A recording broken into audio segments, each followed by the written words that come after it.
હીરા mention ચાલના રહીશોએ જીવવું બદથી બદતર બની ગયું છે, કારણ કે હીરા મેન્શન ચાલમાં છેલ્લા કેટલાય વખતથી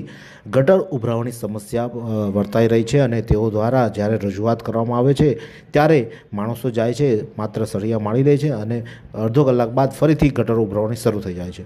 જેથી હીરા મેન્શનના રહીશો ત્રાહિમામ પુકારી ઉઠ્યા છે। તમે જોઈ શકો છો દ્રશ્યમાં કે કઈ રીતે કઈ હદ સુધી પાણી ભરાયું છે કે પાણીની ઉપર મચ્છરો પણ બેસી ગયા હોય તે દ્રશ્યો પણ તમે જોઈ શકો છો। એટલે કે કેટલું જૂનું પાણી હોય ત્યારે તેમાં મચ્છરના આવા ભોરા થાય અને તેમાં મચ્છરો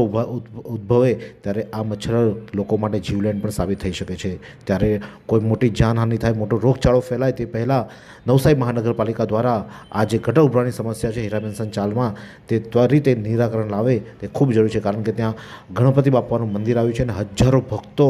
દર મંગળવારે અને વાર તહેવારે ત્યાં દર્શનાર્થે જતા હોય છે, ત્યારે આ મચ્છરો તેમને પણ ડેન્ગ્યુ અને અનેક બીમારીનો શિકાર કરી શકે છે।